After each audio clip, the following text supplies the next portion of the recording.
تمام تعریفیں اللہ تعالیٰ جل مجدہ الکریم کے لیے، درود و سلام نبی کرم نور مجسم شفیع معظم احمد مجتبیٰ جناب حضرت محمد مصطفیٰ صلی اللہ تعالیٰ علیہ وسلم کی ذات والا صفات کے لیے حمد و صلوات کے بعد،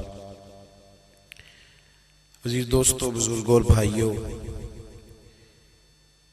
انسان کھائے پیے سوئے جاگے تو اس کے جسم کی ضروریات پوری ہوتی ہیں، لیکن جب وہ اللہ کا ذکر کرتا ہے، نماز پڑھتا ہے، دعا مانگتا ہے، استغفار پڑھتا ہے، درود و سلام کے گجرے پیش کرتا ہے، تو پھر اس کی روحانی ضروریات پوری ہوتی ہیں۔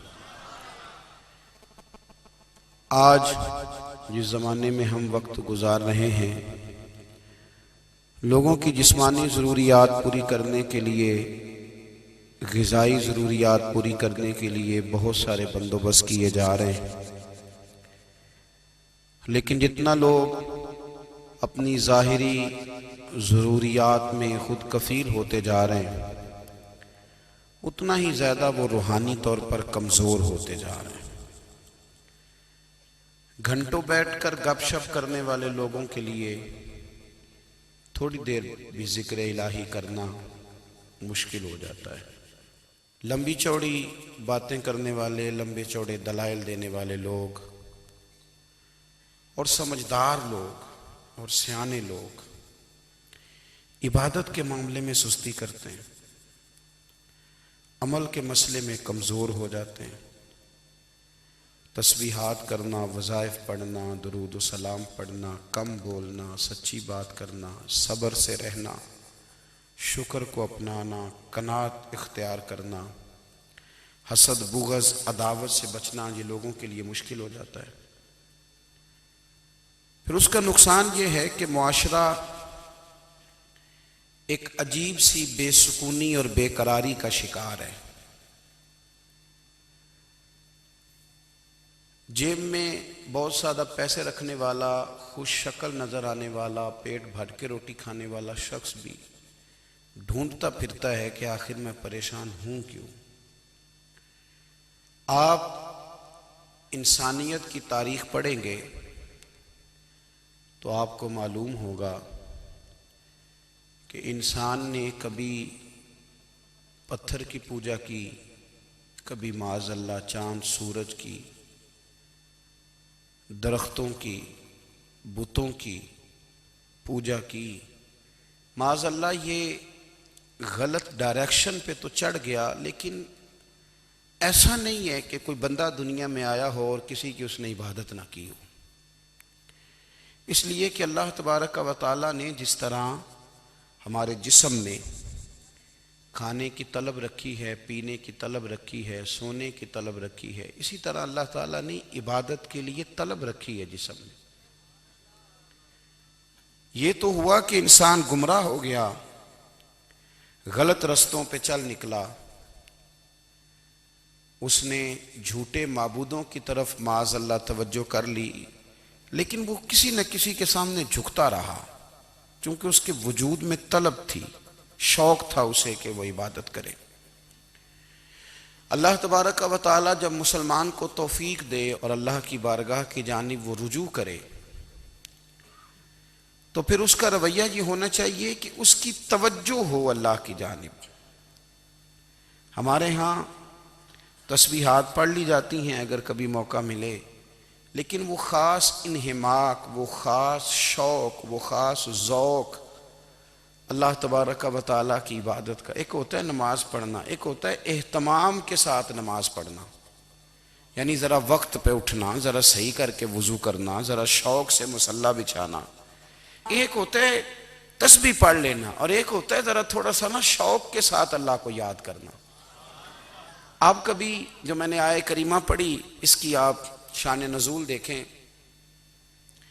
نبی کریم صلی اللہ تعالیٰ علیہ وسلم کے نا کچھ صحابہ اللہ کی محبت کے شوق میں حضور کی بارگاہ میں حاضر ہوئے، اور انہوں نے آ کے عرض پتہ کیا کیا؟ عرض کرنے لگے، یا رسول اللہ صلی اللہ تعالی علیہ وسلم سالوں بیت گئے ہیں سجدے کرتے ہوئے، حضور سالوں بیت گئے ہیں تسبیح پڑھتے ہوئے، سالوں بیت گئے کہتے ہوئے کہ سبحان اللہ وہ پاک ہے، ہمیں سالوں بیت گئے یہ کہتے ہوئے کہ اللہ اکبر وہی سب سے بڑا ہے، سالوں بیت گئے کہتے ہوئے کہ الحمدللہ ساری تعریفیں اللہ کے لیے، سالوں بیت گئے اس کی تسبیح کرتے، تحلیل کرتے، تکبیر کہتے۔ حضور اب نہ ہمارا اپنے رب سے ملنے کو جی چاہتا ہے، کبھی اے حقیقت منتظر نظر آ نہ لباس مجاز میں، لاکھوں سجدے تڑپ رہے ہیں میری جبین نیاز میں۔ اور اقبال کہنے لگے کہ تیرے عشق کی انتہا چاہتا ہوں، تو میری سادگی دیکھ کیا چاہتا ہوں، میرا ذرا سا تو دل ہے مگر شوق اتنا، میں وہی لن ترانی سنا چاہتا ہوں۔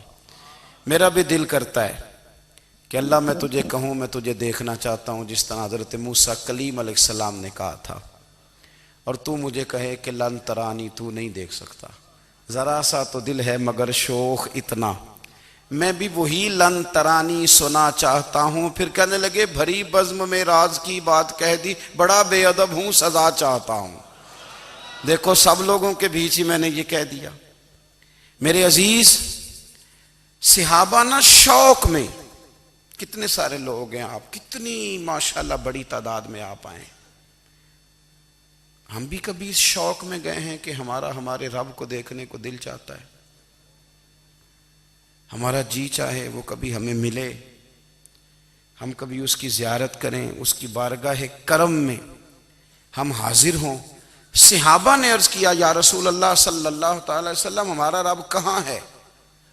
ہمارا نا اپنے رب کو دیکھنے کو جی چاہتا ہے۔ جب صحابہ نے یہ عرض کیا تو اللہ نے قرآن مجید نازل کیا، فرمایا وَإِذَا سَأَلَكَ عِبَادِي أَنِّي فَإِنِّي قَرِيبٌ، محبوب جب میرے بندے آپ کی بارگاہ میں آ کے میرے بارے میں پوچھے نا تو ان سے کہہ دینا میں ان کے قریب ہی ہوں، قریب ہی ہوں۔ دلیل کیا ہے؟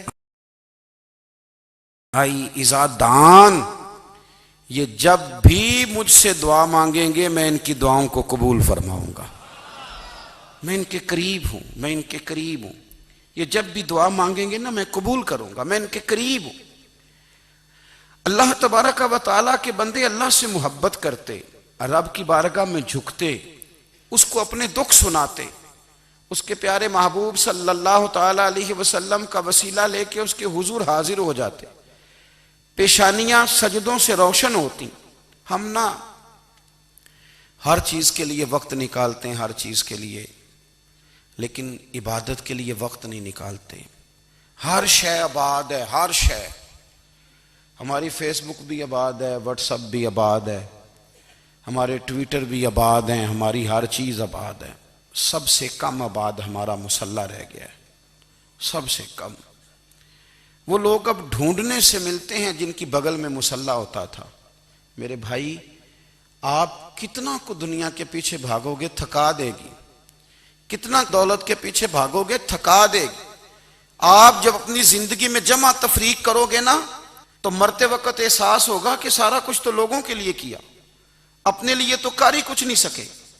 اور ہم عبادت کے معاملے میں بہانے بازی بھی کرتے ہیں، ہم کہتے ہیں اوہو رزق کمانا بھی تو عبادت ہی ہے نا، تو میں حلال روزی کے لیے جا رہا ہوں یہ بھی تو عبادت ہے نا۔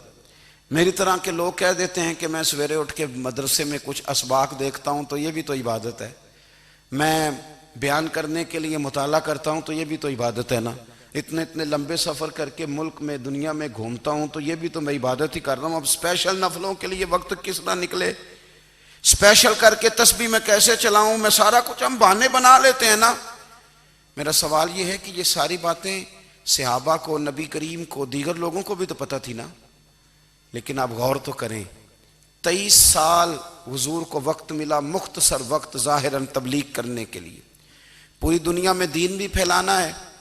گھر میں 11 ازواج ہے، 4 بیٹیاں ہیں، ان کی اولادیں، سارے کام کاج بھی دیکھنے ہیں، لیکن سیدہ طیبہ طاہرہ حضرت عائشہ صدیقہ رضی اللہ تعالیٰ عنہ فرماتی ہیں سارا دن تبلیغ کرتے، ہر غلام کے دکھ سنتے، گھر میں آتے تو اپنے گھر والوں کا خیال کرتے، کام میں ہمارا ہاتھ بٹاتے. قربان جاؤں، کہتی ہیں زمانہ سارا سو جاتا لیکن آمنہ کے لال مصلی بچھا لیتے. دنیا سو گئی ساری، سب سو گئے، جو خدام تھے، وہ جو غلام تھے، وہ سو گئے. صحیح مسلم میں لفظ ملیں گے، سیدہ پاک فرماتی ہیں او میرے نبی کے غلاموں، میں نے یہ رنگ بھی دیکھا ہے کہ حضور نے اتنا کھڑے رہے، اتنا قیام کیا، اتنا قیام کیا کہ مقدس پیروں میں ورم آ گئے، سوج گئے پیر. اتنے بڑے دل پہ ہاتھ رکھ کے نہیں بتا سکتا کہ میرے کبھی نماز میں پیر سوج گئے ہوں، کوئی نہیں بتا سکتا. بچوں کی روٹی کماتے تھک گئے بات الگ ہے، ہم سیر کرنے گئے تو تھک گئے بات الگ ہے، لیکن عبادت میں یہ بھی تو مسلم شریف ہے نا، یہ بھی تو دین ہے نا، یہ بھی تو حضور کی سنت ہے، یہ بھی تو وہ چیز ہے جو کریم کی آنکھوں کی ٹھنڈک ہے. سیدہ فرماتی ہیں پیروں میں ورم آ گئے اور ساری رات ہی حضور نے نماز پڑھی اور ایک ہی آیت بار بار دہرائی. مسجد نبوی میں بلال حبشی نے فجر کی اذان دے دی اور حضور ابھی مصلی پہ تھے. کریم فارغ ہوئے، میں نے عرض کی یا رسول اللہ صلی اللہ علیہ وسلم، آپ کے تو صدقے اللہ اگلے پچھلوں کے گناہ معاف کرے گا، تو آپ اتنی آہوزاری کیوں فرماتے ہیں؟ آپ تو شفیع ہیں، آپ تو انبیاء کے امام ہیں. تو حضور نے فرمایا عائشہ تم نے گنوایا ہے نا میرے اللہ کی مجھ پر کتنی رحمت ہے. افلا اکون عبدا شکورا، فرمایا اگر اس نے اتنی نعمتیں دی ہیں تو کیا میں اس کا شکر گزار بندہ نہ بنوں؟ میں شکر گزار بندہ نہ بنوں اس کا؟ پھر اگر اتنی نعمتیں اس نے دی ہیں، مجھے اتنا نوازا ہے، تو پھر میں اس کے سامنے سجدے نہ کروں؟ او میرے بھائی، بڑے قابل فخر لوگ ہیں ہم کہ ہم نبی پاک کے غلام ہیں. ہم قابل فخر ہیں کہ نبی کریم کے غلام ہیں. کیا کبھی اس غلامی کے شکرانے میں بھی 2 نفل پڑھے کہ یا اللہ تیرا شکر ہے تو نے ہمیں حضور کا غلام بنایا ہے؟ یاد رکھیں کہ اپنی روحانی زندگی کو آباد کریں، استغفار پڑھیں، تسبیحات کریں. حضرت عبداللہ ابن عمر رضی اللہ تعالیٰ عنہ حضرت عمر کے صاحبزادے، مکہ مکرمہ میں ان کی قبر ہے. میں نے جب انہیں پڑھا تو مجھے ان سے بڑا پیار ہو گیا، لیکن آپ کو پتہ ہے وہاں جا کے کسی شخص کا مزار تلاش کرنا یا پوچھنا ایک مشکل کام ہوتا ہے. تو ایک دفعہ میں مکہ شریف میں حاضر تھا تو ایک گاڑی والا ڈرائیور مجھے کہنے لگا کہ مولانا میں آپ کو جانتا ہوں، مجھے آپ سے محبت ہے، ایک بات بتاؤں آپ کو؟ میں نے کہا بتاؤ. کہنے لگے حضرت عبداللہ ابن عمر کی قبر دیکھنی ہے. میں نے کہا یہ تو نہیں کہہ رہا، یہ کسی نے بندوبست کرایا ہے، یہ اللہ نے تیرے دل میں بات ڈالی ہے، یہ ہو گیا تو لے چل مجھے. حضرت عبداللہ ابن عمر کو نبی پاک نے فرمایا تھا راجل صالح، یہ نیک بندہ ہے، یہ متقی آدمی. حضرت عبداللہ ابن عمر رضی اللہ تعالیٰ عنہ سیدنا فاروق اعظم رضی اللہ تعالیٰ عنہ کے صاحبزادے ہیں اور ان کی ہمشیرہ سیدہ حفصہ رضی اللہ تعالیٰ عنہ حضور کی زوجہ محترمہ. ایک دن اپنی ہمشیرہ سے کہنے لگے کہ نبی کریم صلی اللہ تعالیٰ علیہ وسلم گھر میں آئے نا، اور اگر حضور غم امت میں پریشان نہ ہوں، طبیعت کو حشاش بشاش دیکھو، تو ذرا پوچھنا تو صحیح حضور کا میرے بارے میں کیا خیال ہے، پوچھنا تو صحیح کہ کریم کی بارگاہ میں میرا کیا مقام ہے، میرے بارے میں حضور کیا فرماتے ہیں. اب بہن کو کام بتائے اور بتائے بھی بھائی، اور پھر بہن وہ کام نہ کرے، یہ تاریخ میں ہوتا نہیں. حضرت عمر فاروق رضی اللہ تعالیٰ عنہ کی صاحبزادی ام المومنین رضی اللہ تعالیٰ عنہ فرماتی ہیں کہ میں تو بس منتظر تھی. انہوں نے تو کہا تھا نا کہ اگر تم حشاش بشاش دیکھو تو بات کرنا، لیکن حضور تشریف لائے، میری باری تھی، میرے گھر تشریف لائے، کھانا پیش کیا تو فوراً میں نے عرض کی حضور ایک بات پوچھنی تھی. تو حضور نے فرمایا پوچھئے. میں نے عرض کی حضور میرے بھائی عبداللہ ابن عمر کے بارے میں آپ کا کیا خیال ہے؟ نوجوانوں میری بات پہ غور کرنا، میرے بھائی کے بارے میں آپ کا کیا خیال ہے؟ تو نبی کریم صلی اللہ تعالیٰ علیہ وآلہ وسلم نے میری طرف دیکھا اور پھر حضور زیر لب تھوڑا مسکرائے.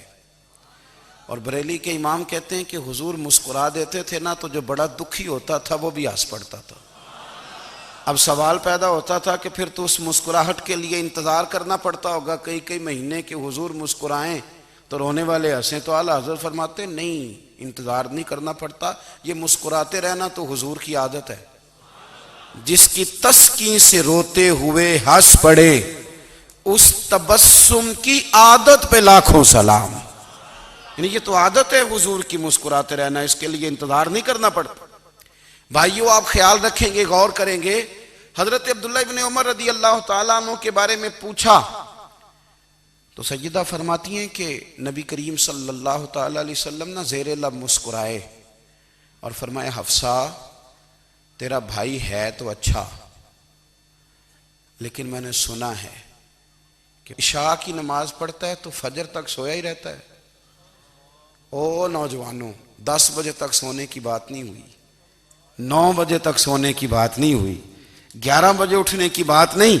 حضور فرمانے لگے میں نے سنا ہے کہ عشاء کی نماز پڑھ کے سو جاتا ہے اور فجر تک سویا ہی رہتا ہے، اسے چاہیے کہ تہجد کے وقت اٹھا کرے، اللہ کی بارگاہ میں حاضر ہوا کرے، آہوزاری کرے، سجدے کرے، عبادت کرے۔ اٹھتا ہے اور فجر میں جا کے اٹھتا ہے۔ حضرت جناب حفصہ رضی اللہ تعالیٰ عنہ کہتی ہے میں نے جناب عبداللہ ابن عمر کو پیغام دیا اور میں نے کہا میرے جوان بھائی سن، نبی پاک نے فرمایا ہے تو اچھا پر تہجد میں نہیں اٹھتا، نفل نہیں پڑھتا۔ او میری ملت کے جوانوں، مزہ نہیں آ جاتا جب ساری دنیا سوئی ہو، ساری دنیا، اور بستر بھی گرم ہو اور نیند بھی پورا غلبہ کر رہی ہو، اور اچانک گھنٹی بجے دماغ میں، آنکھ کھلے، گھڑی پہ نظر پڑے، 3:30 4 بجے کا پیغام گھڑی بتائے، اور کوئی چڑھتی جوانی والا اٹھ کے وضو کرے، اور جب وہ مصلی کھول کے بچھائے تو مدینے والے محبوب کہتے ہیں کہ ہر نماز پہ رب ثواب دیتا ہے، اور جو اٹھ کے تہجد کی نماز پڑھے اسے دیکھ کے تو رب مسکراتا ہے، جو اس کی شان کے لائق ہے، جو اس کی شان کے لائق، وہ مسکراتا ہے، خوش ہوتا ہے کہ میرا بندہ تہجد میں اٹھ گیا، وہ مسکراتا ہے۔ کاش ہماری صبحیں کبھی اپنے مالک کے نام ہو جائیں، کاش کے صبح۔ حضرت ابو الحسن رحمۃ اللہ تعالیٰ علیہ حضرت معاذ ابن جبل رضی اللہ تعالیٰ عنہ کے پاس بیٹھا کرتے تھے، فرماتے ہیں ان سے جو پیار بڑھا تو پھر میرا مصلی سے بھی بڑھ گیا۔ تابعی ہیں، فرماتے ہیں صحابی رسول سے محبت ہوئی تو ذکر سے بھی ہو گئی، پھر درود شریف سے بھی ہو گئی، محبت ان سے بڑھی تو پھر اللہ نے مسجد کا پیار بھی بڑھا دیا۔ آپ فرماتے ہیں کہ میری ہر وقت طبیعت چاہتی تھی کہ بس اللہ اللہ کروں، بس اللہ اللہ کروں، بس نہ میں ذرا تھوڑی جان چھڑاؤں لوگوں سے، کوئی 10 منٹ ملے تو میں کچھ 4 نفل پڑھ لوں، میں تھوڑا سا نہ بچوں لوگوں سے، اور مجھے تسبیح ملے تو میں نہ کچھ 400-500 دفعہ استغفار پڑھوں، سبحان اللہ، الحمدللہ، اللہ اکبر، لا حول ولا قوت الا باللہ، میں نہ تسبیحات پڑھوں۔ فرماتے ہیں کہ بچے تھے گھر میں 6-7، غربت تھی، کام ملتا کوئی نہیں تھا، اور میں کام چور نہیں تھا، کام ڈھونڈتا تھا، پر اللہ کی قدرت کے کام نہیں ملتا تھا۔ فرماتے ہیں کہ میں نے ایک دن اپنی اہلیہ سے کہا کہ آج میں پھر جاتا ہوں کام ڈھونڈنے، تو میری بیوی بڑی فرما بردار تھی، پر اس دن نہ غربت کے ہاتھوں تنگ آ کے کہنے لگی آج نانا کوئی تو چیز لے کے آیا، تو مجھ سے بچوں کی بھوک نہیں دیکھی جاتی، یہ سب روگاں دا روگ محمد جس دا نام غریبی، کنڈ بلا کے لنگ جاندے نہیں دوست یار قریبی، آج نہ کچھ لے کے آیا تو میں بچے لے کے چلی جاؤں گی۔ شیخ فرماتے ہیں کہ میں بڑا پریشان گھر سے نکلا، پر میں نے صبح سے لے کے زور تک کام ڈھونڈا، کام ملا کوئی نہیں، تو میرے دل میں خیال آیا چلو کام نہیں ملتا تو اللہ اللہ تو کرے نا، چلو بندوں کی مزدوری نہیں ملتی تو رب کریم کی عبادت ہی کرتے ہیں۔ فرماتے ہیں کہ میں نے نا فرات کے پانی سے وضو کیا، نہر کے، شدید دھوپ تھی، ساتھ ریت تھی اور ریت تپ رہی تھی، میں نے اپنا رومال وہیں مصلی کے طور پر بچھا لیا، اور فرماتے ہیں کہ زور سے لے کر عصر تک نماز پڑھی، دھوپ بھی پورے زور پہ، پر میرے سجدے کا ذوق بھی پورے زور پہ۔ فرماتے ہیں سورج بھی چمک رہا ہے اور رب کی عبادت کا ذوق بھی پورے زور پہ، میں سجدہ کروں تو پھر میرا اٹھانے کو جی نہ چاہے، میرے استاد لکھا کرتے تھے، یہ ان کا شعر ہے، وہ کہا کرتے تھے مجھے سوز دے، مجھے ساز دے، اور مجھے نیم شب کا نیاز دے، دم سجدہ خود کو میں توڑ دوں، مجھے ایسا ذوق نماز دے، اور میں تیری بہار کا پھول ہوں، میں کھلا بھی ہوں تو تیرے لیے، مجھے میری شاخ سے توڑ لے، مجھے اپنی زلف کا ناز دے۔ بھائی فرماتے ہیں کہ عصر تک میں نے نفل پڑھے، دل ڈھلنے لگا، عصر کی نماز پڑھی اور میں وہاں سے چلا۔ اب میں جب نکلنے لگا تو دل میں خیال آیا کہ چھوٹی چھوٹی دیواریں ہیں گھر کی، بغیر کچھ لیے جاؤں گا تو بیوی دور سے دیکھے گی تو شور کرے گی کہ پھر خالی ہاتھ آ گیا ہے۔ کہتے میں نے اپنی اسی رومال میں جس پہ میں نے نماز پڑھی تھی نا، رومال میں کی آخی دے پنجابی صافہ کہتے ہیں، اسی میں نا میں نے کچھ ریت بھر لی کہ وہ دور سے دیکھے گی تو سمجھے گی کچھ لے کے آیا ہے، چلو جا کے اسے بتا دوں گا کہ آج پھر مزدوری نہیں ملی۔ کہتے ہیں وہ ریت لے کر جب میں گھر میں گیا تو پہلے بیوی دروازے پہ کھڑی ہوتی تھی، پوچھتی تھی خالی ہاتھ آ گئے ہو؟ آج میں نے دیکھا تو ہے ہی کوئی نہیں۔ فرماتے ہیں میں اندر داخل ہوا، سلام لیے، کونے میں میں نے وہ رومال رکھ دیا اور میں نے آواز دی کہ بھلی مانس کہاں ہو؟ تو وہ کہنے لگی آپ منہ ہاتھ دھو لیں، میں روٹی لے کے آئی۔ میں نے کہا روٹی کہاں سے آ گئی؟ یہاں تو کئی دنوں کے فاقے، تو کئی دنوں کی غربت ہے، یہاں تو اس گھر میں تو فقیری ہے۔ فرماتے ہیں کہ وہ روٹی لے کے آئی اور اس وقت کی جو موجودہ نعمتیں تھیں، سمجھ لیں سلاد، اچار، ہر چیز ساتھ لائی۔ میں نے کہا کہ بچے کہاں گئے؟ کہنے لگی وہ کھانا کھا کے کھیلنے گئے، آپ کھانا کھا لیں آ جاتے۔ کھانا اس نے چن دیا۔ میں نے حیرت انگیز لہجے میں ساری نعمتیں اپنے دسترخوان پہ دیکھ کر کے بیوی سے پوچھا یہ کہاں سے آیا کھانا؟ بچوں کو تو نے کہاں سے کھانا کھلایا؟ یہ سارا کچھ کیسا ہے؟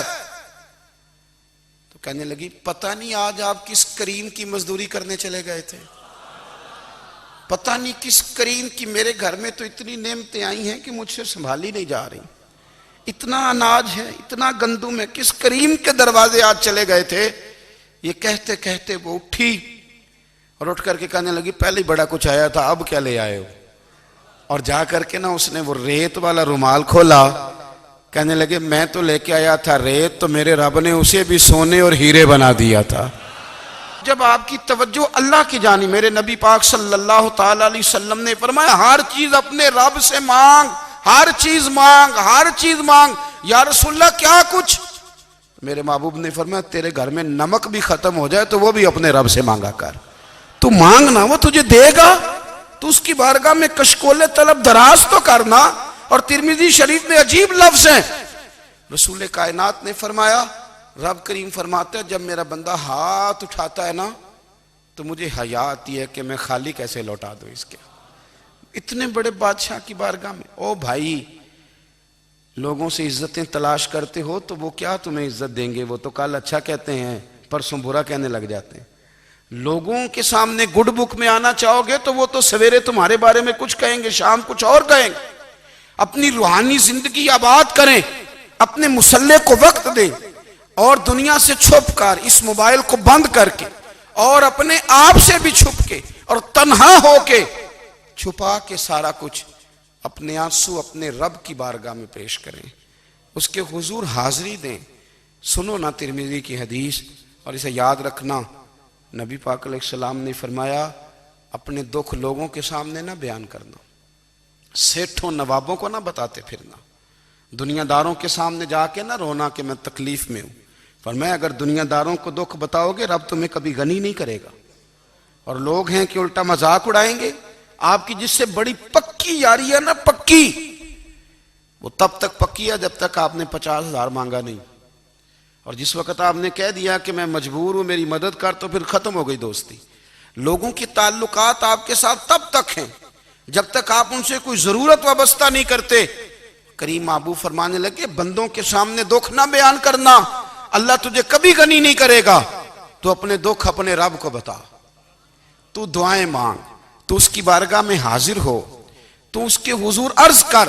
فرمایا اپنے دکھ اپنے رب کو بتا، وہ جلدی کرے یا دیر سے کرے تجھے ساری دنیا سے بے نیاز کر دے گا، تجھے کسی کا محتاج نہیں رہنے دے گا۔ اپنے مسلح کو، اپنی دعاؤں کو. ایک بزرگ فرماتے ہیں میں نے دعا مانگنے کا طریقہ اپنی بیوی سے سیکھا. دعا مانگنے کا طریقہ اپنی، سیکھنے والے تو اپنے بچوں سے بھی سیکھ لیتے ہیں، سیکھنے والے تو ہر ایک سے سیکھتے ہیں.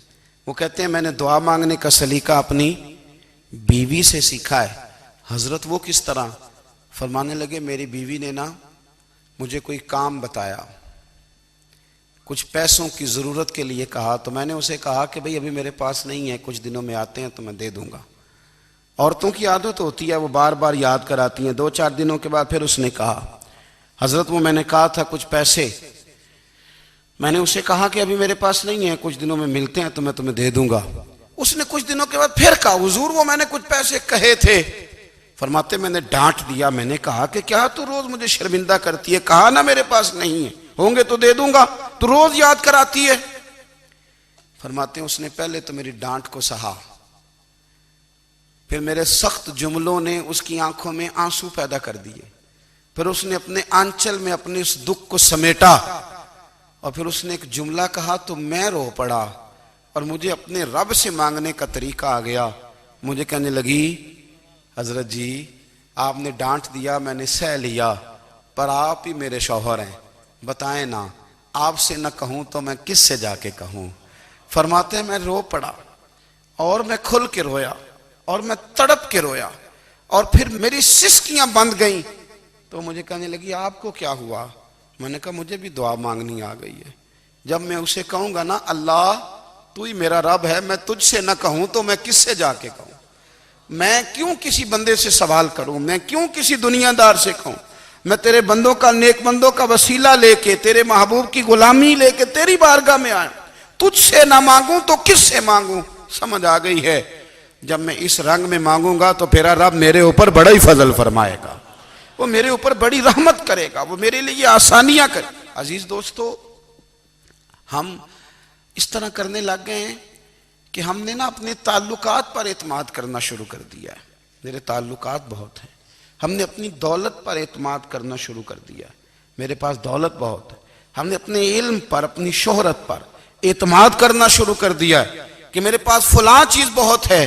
یاد رکھنا جب بے نیاز اپنی صفت بے نیازی دکھاتا ہے تو بڑی بڑی دولتوں والے مجبور نظر آتے ہیں. بھائیو جب انسان کا رشتہ اپنے مالک کے ساتھ ہوتا ہے پھر تو غم بھی کچھ نہیں کہتے، پریشانیاں بھی کچھ نہیں کہتی، پھر تو زندگی صبر والی، پھر تو زندگی توکل والی، پھر تو زندگی بھروسے والی. پھر انسان اپنے آپ کو رسوا نہیں کرتا، دنیا داروں سے امیدیں اس کی ختم ہو جاتی، امیدیں اللہ رسول سے لگا لیتا ہے، مضبوط ہو جاتا ہے، مضبوط، طاقتور ہو جاتا ہے، خوددار ہو جاتا ہے، باوقار باعزت ہو جاتا ہے. حضرت بہلول دانا رحمت اللہ علیہ بیٹھے تھے تو ہارون رشید حج کر کے آ رہا تھا، تو رستے میں حضرت شیخ سے ملاقات ہو گئی تو السلام علیکم کے بعد کہنے لگا حضور کوئی حکم ہو تو بتائیے گا. تو حضرت بہلول دانا فرمانے لگے تیرا رب کون ہے؟ اس نے کہا اللہ. تو فرمایا میرا کون ہے؟ کہا اللہ. فرمانے لگے تو بڑا ہی بیوقوف ہے، کیا تو یہ سمجھتا ہے کہ رب ہارون رشید کو تو دے گا اور بہلول دانا کو بھول جائے گا؟ تیرا بھی وہی رب ہے، میرا بھی وہی رب ہے. اس نے اگر تجھے دے کے آزمایا ہے تو ہو سکتا ہے مجھے نہ دے کے آزما رہا ہو. جب اس کی حکمت کے تقاضے ہوں گے تو عطا کرے گا اور دے گا. تو جا اپنا کام کر. بھائی اپنی روحانی زندگی، اپنی عبادات، اپنے وظائف، اپنے روزمرہ کے معاملات، اپنی دعائیں، اپنا استغفار. دیکھو کوئی مشکل کام تو نہیں، 2 رکوع ہیں سورہ واقعہ کہ اگر رات کو پڑھ لی جائے تو. میں کس طرح یہ بات بیان کروں کہ تعویذ بانٹنا آسان ہے اور وظیفہ بتانا مشکل ہے. سارا دن تعویذ بانٹیں تو لوگ لینے کو تیار ہیں، اور اگر آپ وظیفہ بتائیں تو کہتے ہیں تو مشکل کام ہے. او خدا کے بندے، اگر آپ کا تعلق قرآن پاک کے ساتھ مضبوط ہو، قرآن پاک کے ساتھ اگر آپ کا رشتہ ہو، لوگ سفارشیں ڈھونڈتے ہیں نا دنیا میں، کوئی تعلق مل جائے تو میرا کام ہو جائے. دنیا میں اتنا مشکل معاملہ ہے، آخرت میں مجھے بتائیے گا کتنا مشکل معاملہ ہوگا. میرے نبی پاک صلی اللہ تعالی علیہ وسلم نے فرمایا جو لوگ سورہ ملک پڑھا کرتے تھے نا، سورہ ملک، یہ سورت ملک قیامت میں ان کی سفارش کرے گی. اور اس طرح کرے گی کہ کہے گی اے اللہ یہاں اس بندے کو جنت میں داخل کر دے یا مجھے قرآن پاک سے علیحدہ کر دے. تو رب فرمائے گا جا اس کا دامن تھام کے اسے جنت تک پہنچایا. آپ بات کو سمجھیں. جب آپ کے تعلقات اپنے معاملات کے ساتھ مضبوط ہوں گے، یہ نبی کریم نے وعدہ کیا ہے کہ تو سورت واقعہ پڑھ تیرے گھر میں فاقہ نہیں آئے گا. حضرت عبداللہ ابن مسعود رضی اللہ تعالیٰ عنہ بیمار تھے تو حضرت عثمان غنی رضی اللہ تعالیٰ عنہ تیمارداری کے لیے تشریف لے گئے اور جا کر کے کہا کہ آپ بڑے بیمار ہیں، آپ کی بیٹیاں زیادہ ہیں، میں چاہتا ہوں کہ خزانے میں سے کچھ مدد کروں. تو سیدنا عبداللہ ابن مسعود رضی اللہ تعالیٰ عنہ اٹھ کے بیٹھ گئے اور کہنے لگے امیر المومنین، اللہ آپ کو میری طرف سے میری بیٹیوں کی طرف سے بہتر صلہ دے. میری بیٹیوں کو کسی خزانے کی ضرورت نہیں، میں نے انہیں خزانہ دے دیا ہے. کہا جناب آپ نے کون سا خزانہ دیا ہے، میں آپ کے مالی معاملات کو جانتا ہوں. تو فرمانے لگے امیر المومنین، میرے نبی کریم نے فرمایا ہے جو سورت واقعہ پڑھے اسے کبھی فاقہ نہیں آتا.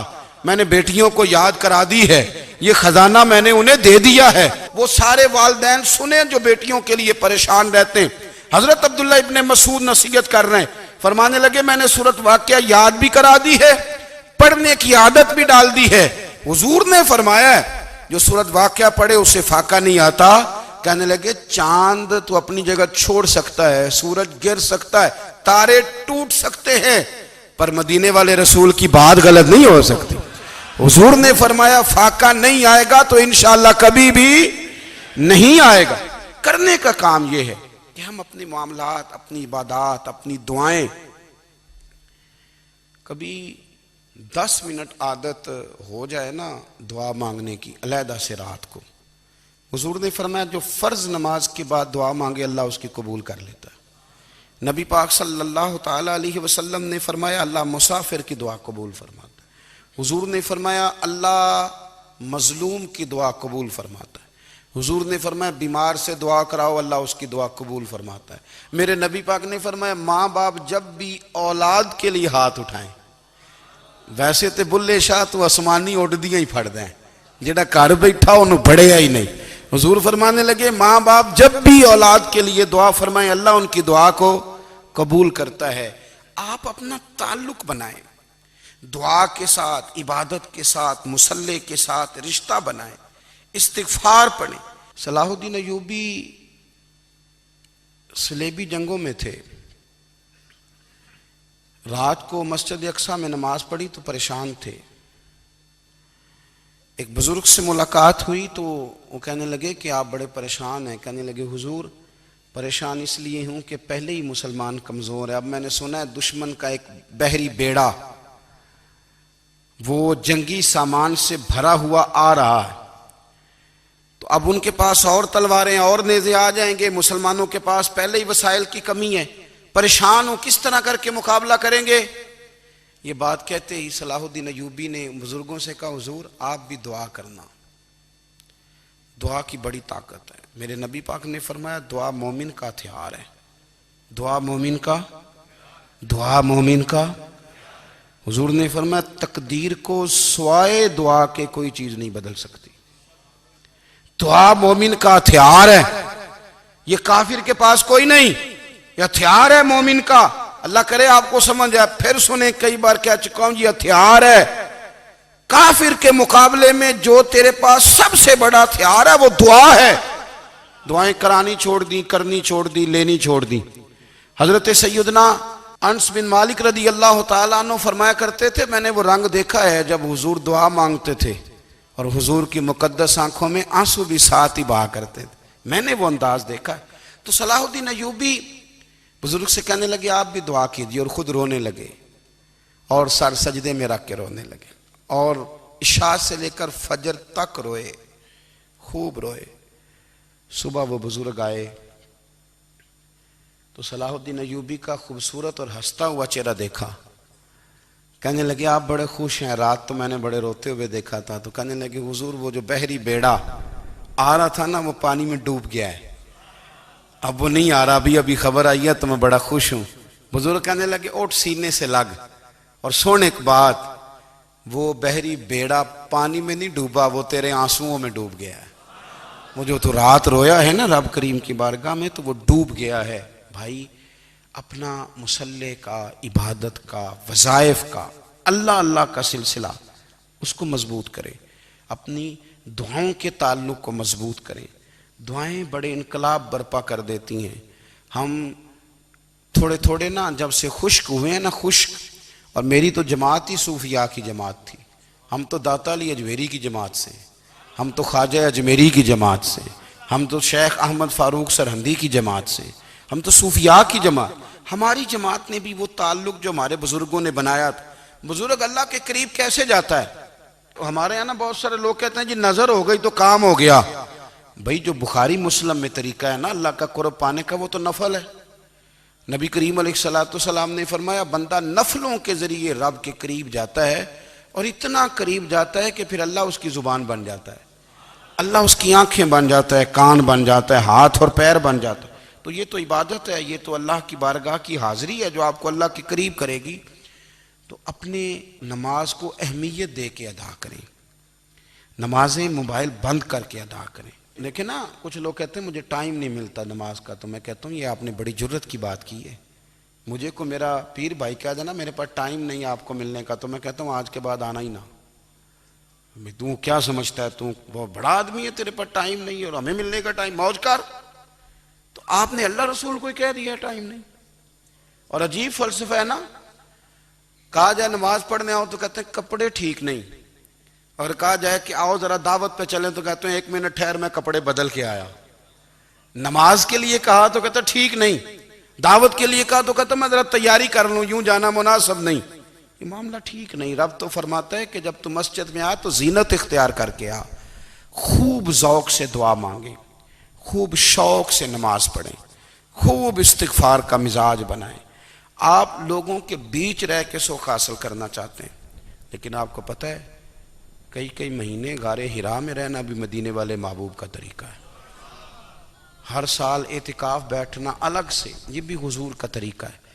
مسجد نبی کے اندر دروازہ کھلتا تھا نبی کریم کا، پر گھر کے اندر نفل پڑے نبی پاک نے۔ اور حضور فرماتے ہیں کچھ نفل نماز گھر میں بھی پڑھا کرو، گھر کو قبرستان نہ بناؤ۔ ہمارا گھر اللہ کے ذکر سے آباد ہوگا اگر ہم نماز پڑھیں گے نا۔ میں جب سنت پڑھنے کے لیے گھر میں کھڑا ہوتا ہوں تو میرا جو 2.5-3 سال کا بیٹا ہے نا، وہ بھی میرے ساتھ نماز پڑھنی شروع کر دے۔ اسے پتہ کوئی نہیں نماز کیا ہوتی ہے، لیکن وہ بھی نا سجدہ نہ بھی کرنا ہے تو ساتھ لیٹ ضرور جاتا ہے۔ پتہ چلا بچے لیکچر دینے سے نماز نہیں پڑھتے، نماز شروع کر دیں تو بچے بھی شروع کر دیتے ہیں۔ ہم جب پریشان ہوتے ہیں تو لیکچر دیتے ہیں، تو لیکچر تو باہر شاید چل جائے، گھر میں کیسے چلے گا؟ گھر میں تو عمل چلے گا۔ تو میرے عزیز، آج کے اس روحانی اجتماع میں ہمارے دوستوں نے جو محنت کی، ہم نے بار بار اپنی نیت سے پوچھا خدا ہمیں معاف کرے اگر کوئی ذاتی شہرت ہے، کوئی ہمارے ذاتی مفادات ہیں، رب ہمیں ہدایت دے۔ ہماری یہ خواہش تھی کہ روحانی اجتماع ہمیں تھوڑا سا اللہ اور اس کے رسول کے جانب مائل کرے، کچھ ہمارا رشتہ مصلی کے ساتھ مضبوط کرے۔